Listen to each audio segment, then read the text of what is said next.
Brace த Lord. இன்றைய தியானம் யோவான் 15வது அதிகாரம் 1 முதல் 27 வரை. நான் மெய்யான திராட்சை செடி, என் பிதா திராட்சை தோட்டக்காரர்.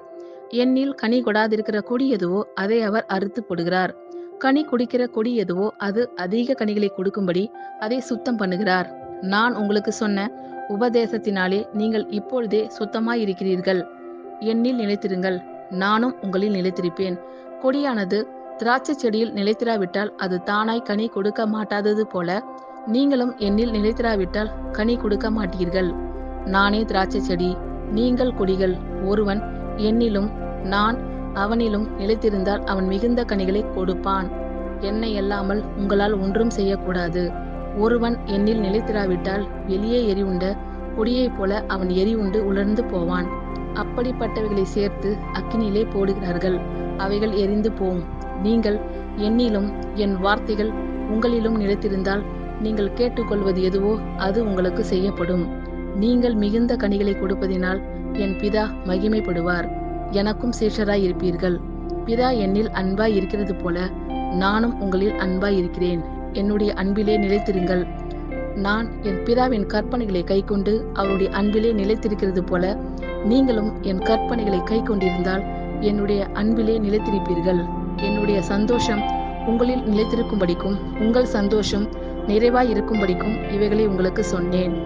நான் உங்களில் அன்பாய் இருக்கிறது போல நீங்களும் ஒருவரில் ஒருவர் அன்பாய் இருக்க வேண்டும் என்பதே என்னுடைய கற்பனையாய் இருக்கிறது.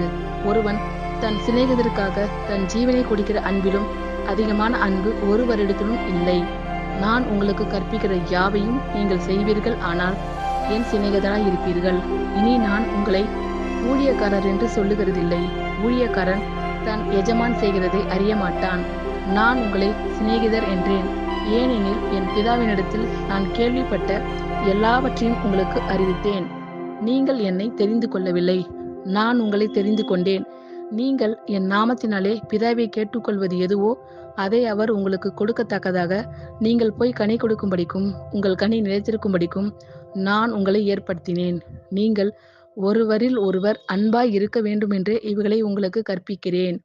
உலகம் உங்களை பகைத்தால் அது உங்களை பகைக்கிறதற்கு முன்னே என்னை பகைத்ததென்று அறியுங்கள். நீங்கள் உலகத்தாராய் இருந்தால் உலகம் தன்னுடையதை சிநேகித்திருக்கும்.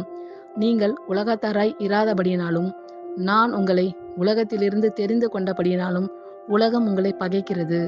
ஊழியக்காரன் தன் எஜமானிலும் பெரியவன் அல்ல என்று நான் உங்களுக்கு சொன்ன வார்த்தையை நினைத்து கொள்ளுங்கள். அவர்கள் என்னை துன்பப்படுத்தினது உண்டானால் உங்களையும் துன்பப்படுத்துவார்கள். அவர்கள் என் வசனத்தை கை கொண்டது உண்டானால் உங்கள் வசனத்தையும் கை கொள்ளுவார்கள். அவர்கள் என்னை அனுப்பினவரை அறியாதபடியினால் என் நாமத்தின் நிமித்தமே இவைகளை எல்லாம் உங்களுக்கு செய்வார்கள். நான் வந்து அவர்களிடத்தில் பேசாது இருந்தேனானால் அவர்களுக்கு பாவம் இராது. இப்பொழுதோ தங்கள் பாவத்தை குறித்து போக்கு சொல்ல அவர்களுக்கு இடமில்லை. என்னை பகைக்கிறவன் என் பிதாவையும் பகைக்கிறான். வேறு ஒருவரும் செய்யாத கிரியைகளை நான் அவர்களுக்குள்ளே செய்யாதிருந்தேனானால் அவர்களுக்கு பாவம் இராது. இப்பொழுது அவர்கள் என்னையும் என் பிதாவையும் கண்டும் பகைத்தும் இருக்கிறார்கள். முகாந்திரம் இல்லாமல் என்னை பகைத்தார்கள் என்று அவர்களுடைய வேதத்தில் எழுதியிருக்கிற வாக்கியம் நிறைவேறும்படிக்கு இப்படி ஆயிற்று. பிதாவினிடத்திலிருந்து நான் உங்களுக்கு அனுப்ப போகிறவரும் பிதாவினிடத்திலிருந்து புறப்படுகிறவருமாகிய சத்திய ஆவியான தேற்றரவாளன் வரும்போது அவர் என்னை குறித்து சாட்சி கொடுப்பார். நீங்களும் ஆதி முதல் என்னுடனே கூட இருந்தபடியால் எனக்கு சாட்சிகளாய் இருப்பீர்கள். ஆமேன். கர்த்தர் உங்கள் அனைவரையும் ஆசீர்வதிப்பாராக. God bless you all.